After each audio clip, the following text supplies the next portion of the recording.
Hi everybody, welcome back to the Crochet Nurse channel. Today what we're going to make is the Tulip Twisted Poncho. If you like this kind of content, please hit that subscription button and don't forget to hit that notification bell.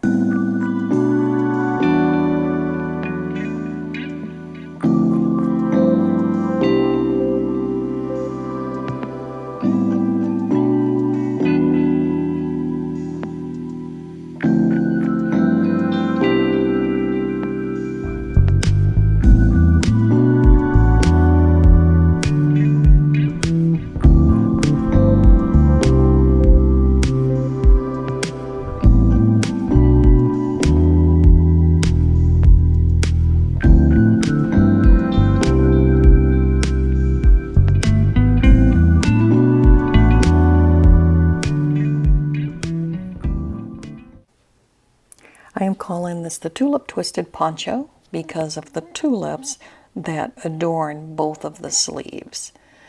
The size of this Tulip Twisted Poncho is a large medium or a standard large. It's an oversized medium standard large. The length of this poncho from the shoulder down to the waist is 22 inches and then it is 30 inches wide. However, this is customizable.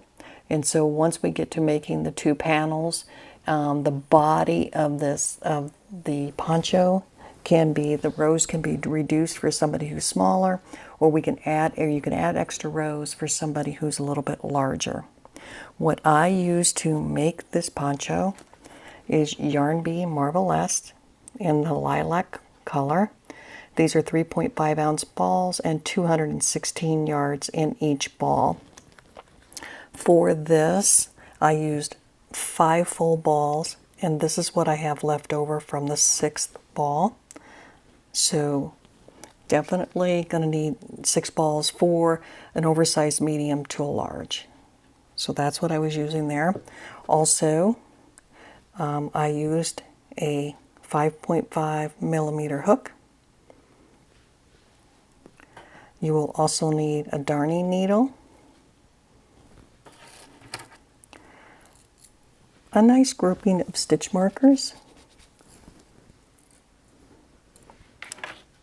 and some type of measuring, tape, etc., so we can measure as you get further in. Just for context as well, when I was making this and designing this, it took me roughly 4 to 6 evenings to complete this whole piece, and so that's about how long I would think it would take somebody else. Let's talk gauge. If you decide you don't want to use this yarn, if you don't want to use the Yarn Bee Marvelous, you don't have to. You can use another 4 weight yarn, but to get this size, the gauge is for the middle part of the back panel and the front panel.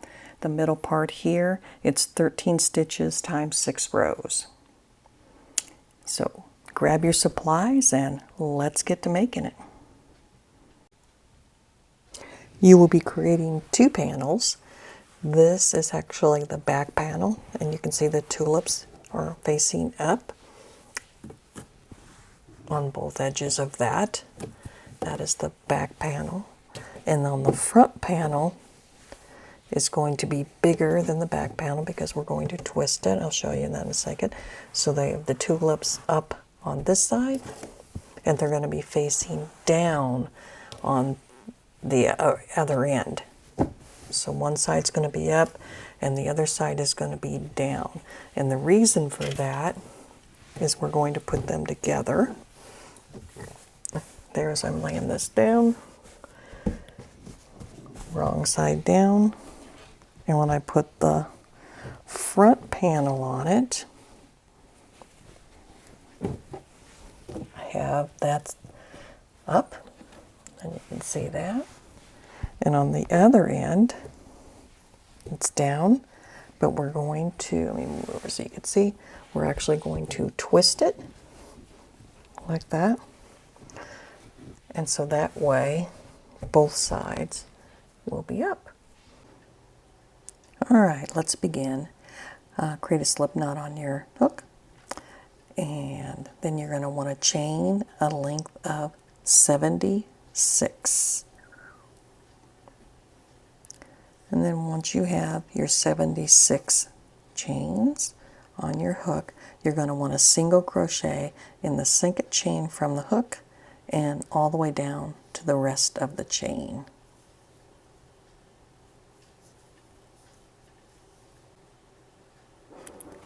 Don't forget to get the last stitch of the row. Once that's complete, chain one and turn, and then put a single crochet right back into that first stitch of the row,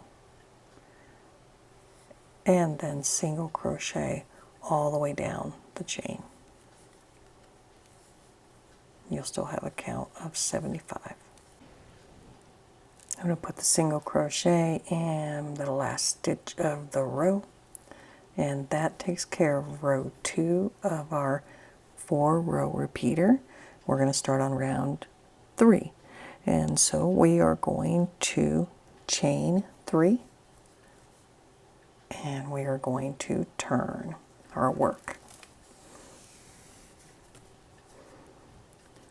And for row 3, we're going to do a row of V-stitches. First thing we're going to do is double crochet right back into that first stitch.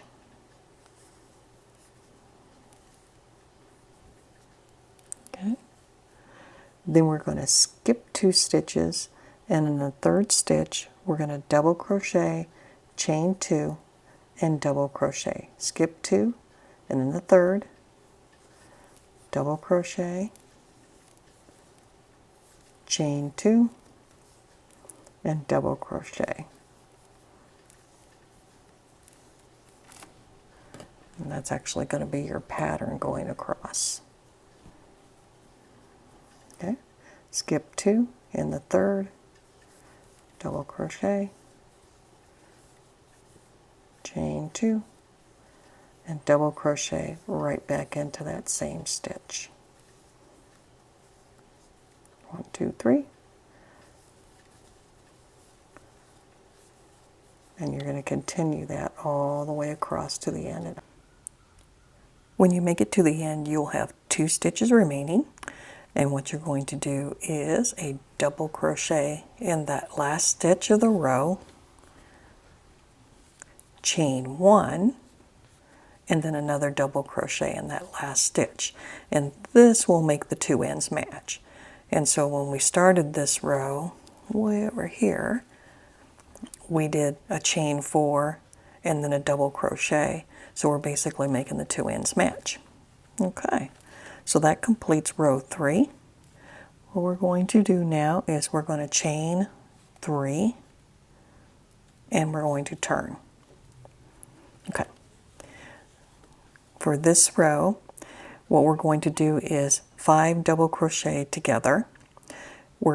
We've just chained 3, we're going to skip over, we have this as a double crochet, chain 1, and a double crochet.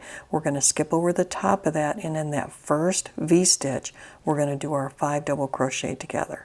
So we're going to yarn over, go in, pull up a loop, and pull through 2, just like we were going to start a double crochet. Leave the 2 on the hook, yarn over, pull in, go through 2, 3, yarn over, go in, go through 2, 2, 3, 4. I need 2 more. I want to have 6 chains on our 6 loops on my hook. There's 3, 4, 5. 1 more. My yarn's kind of sneaking up on me here. And now I have 6. 1, 2, 3, 4, 5, 6.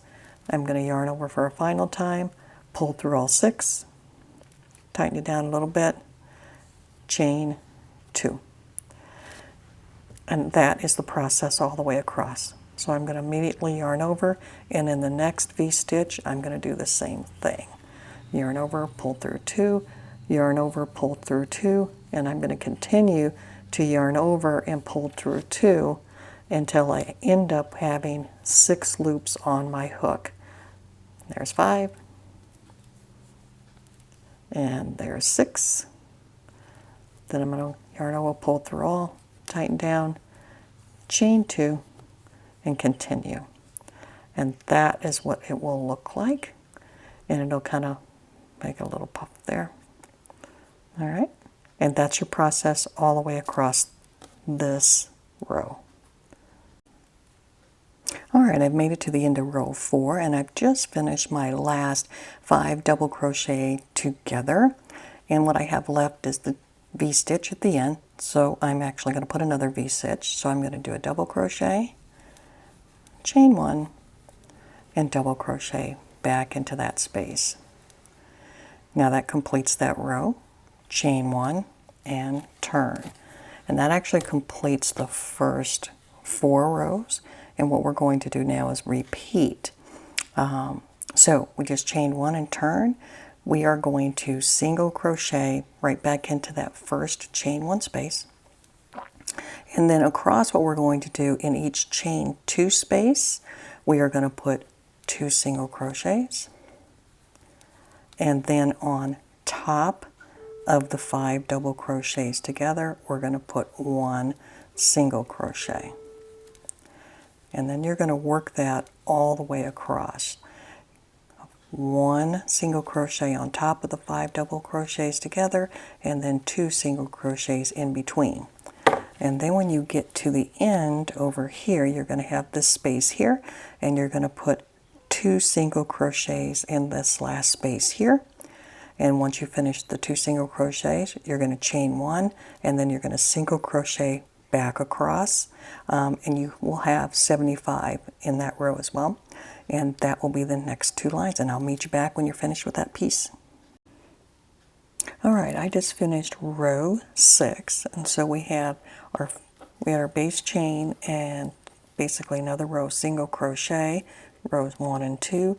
Row 3 is a row of V-stitches, and then row 4 is the 5 double crochets together, and then 5 and 6 was another 2 rows of single crochet. We are now ready to basically repeat, and what we're going to be repeating is rows 3, 4, 5, and 6. So let me show you on this piece. This is the piece that I've already worked. Move this in here, and you can see that I have, here's the first grouping. There's 1 section, 2, 3, 4. So what you're going to need to complete is redo rows 3, 4, 5, and 6 an additional 3 times. So we've just done this one here. We need to repeat. There's another group of 4, and another group of 4, and another group of 4. So we need to do that so you have a total of 4 of this grouping here. Like I say, that's what you want to do. This is the first grouping. We need a total of 4 of these, so you need 3 more of these. And then when you complete that, come on back. So go back in the video to where I start talking about row 3, and I'll put markers in there for you and continue on, and I'll see you soon. Okay, I just finished my 4th grouping, and so this is what yours should be looking like at this point. So we have 1, we have the 2, 3, 4, and we should have ended with 2 rows of single crochet. This would have been row 5 and row 6.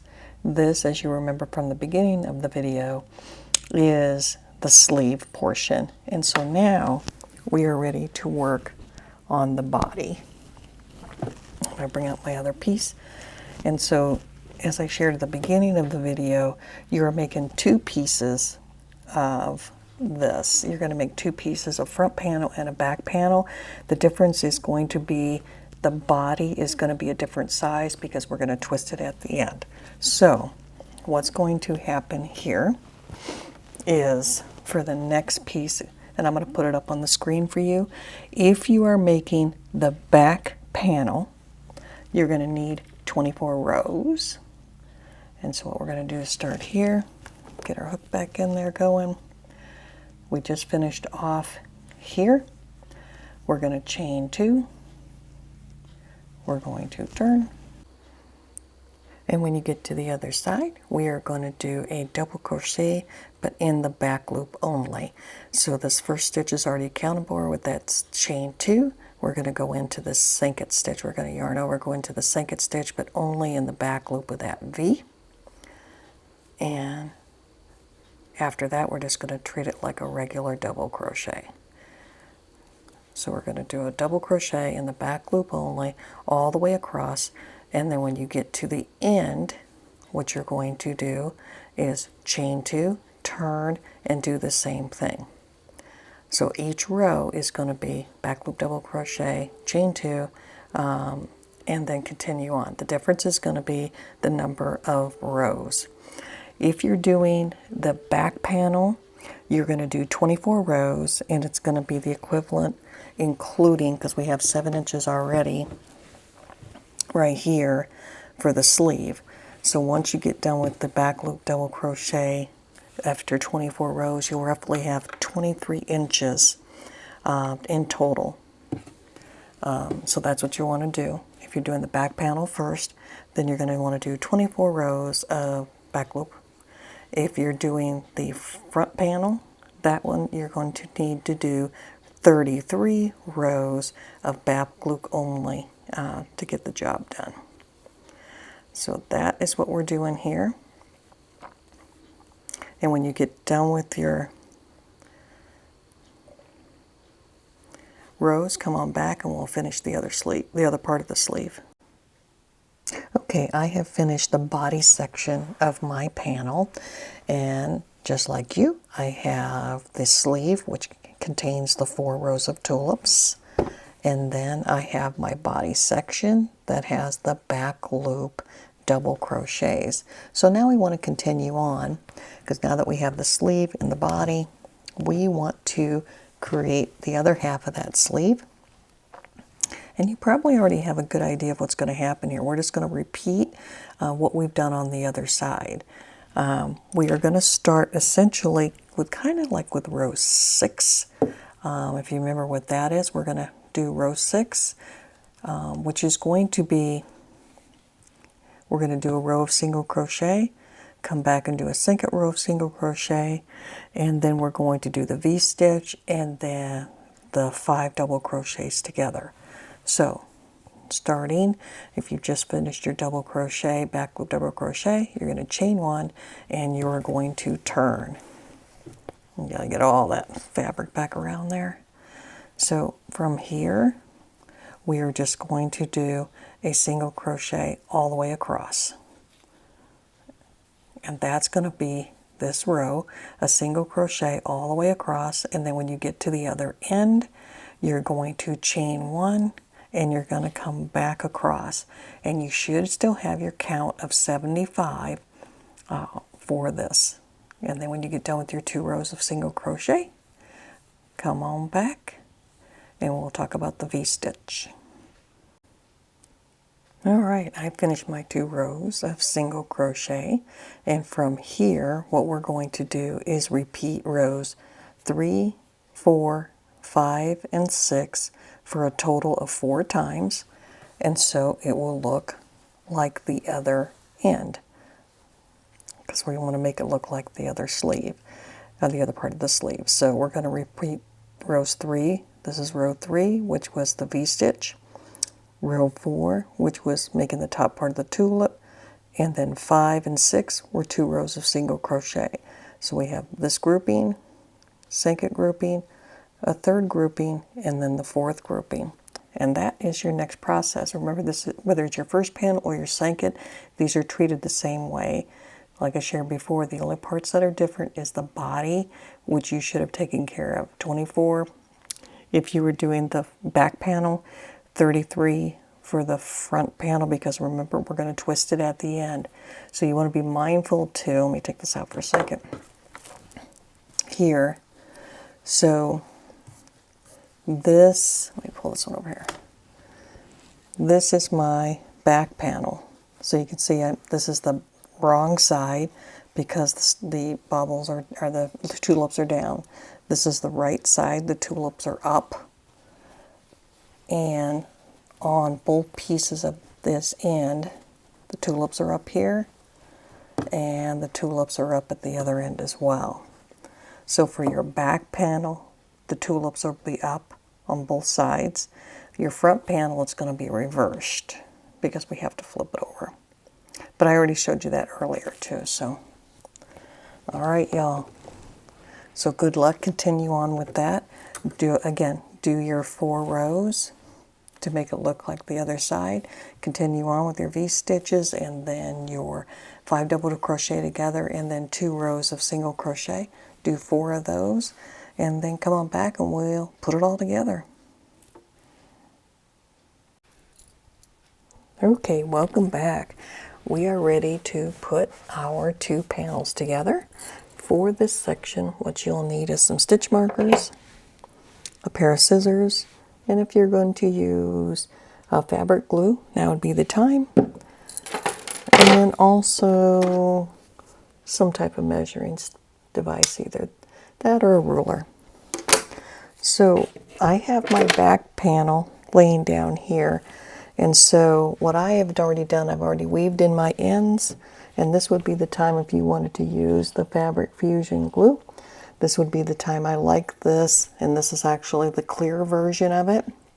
When I weave in my ends, I actually go back through and do a dab of the fabric fusion, and so that way it allows me to clip off those ends really close, and then I don't have to worry about them afterwards.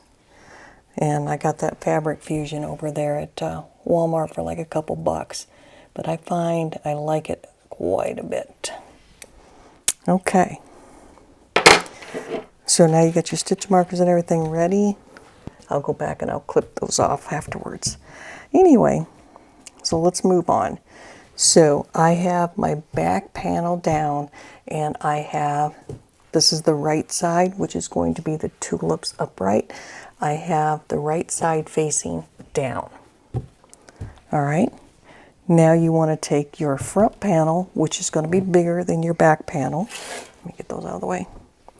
And you're going to want to place it so you have your end, line up your ends. Oh, and there's some of my stuff I need to cut off there. And I've already glued these as well. So now I know that that's not my good side. You want your good side facing in on this. So let me flip it over. It's going to be this guy. Okay. I'm going to line up my ends. I have my tulips facing up on this end now, and over here facing up at the ends, and I'm going to put a stitch marker in the corner to grab a hold of that, to hold it in place, because I'm going to say that that is going to be my top edge up here. On this side over here, it's facing down. What we're going, it should be longer. There's that extra length. We're going to take it and we're going to turn it one time lengthwise so we can line it up.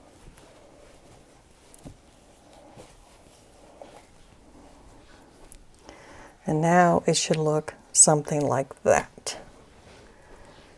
Okay. I'm going to reach over across and I'm going to get a stitch marker into this corner over here to hold them together. Now you want to measure. Remember, the length of this guy is 30 inches long across for the back panel. So what we want to do, and I'm going to use this one just, and hopefully you can see it. If not, I'll flip to the other. What we want to do from each edge on here, we want to make the shoulder here, and we want to come 11 inches in. So there to there. So I'm going to put a stitch marker in there.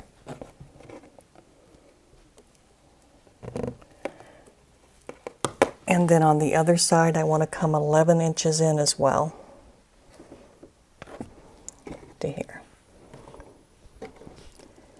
which will leave you 8 inches in between, which will leave you 8 inches in between for your head and neck to go through. So what you want to do at this point is you want to line them up.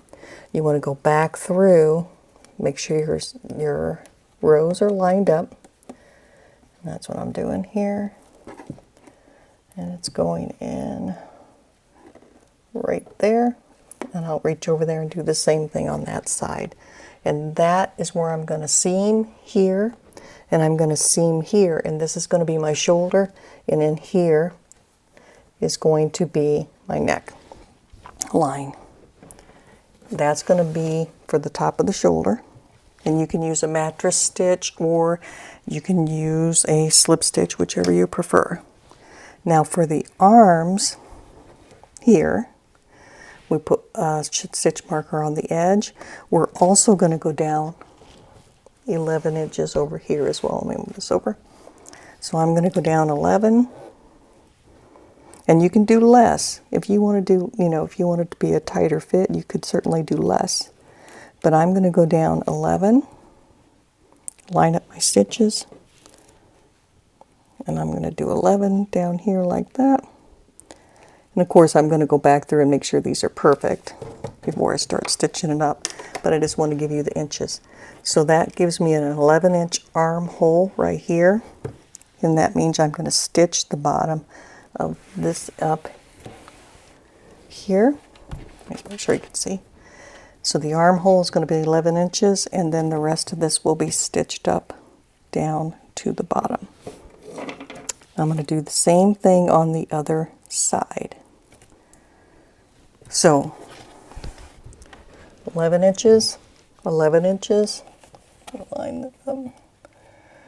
11 inches. Make sure you count your rows, so that way it's going to come out even. Go back, count your rows,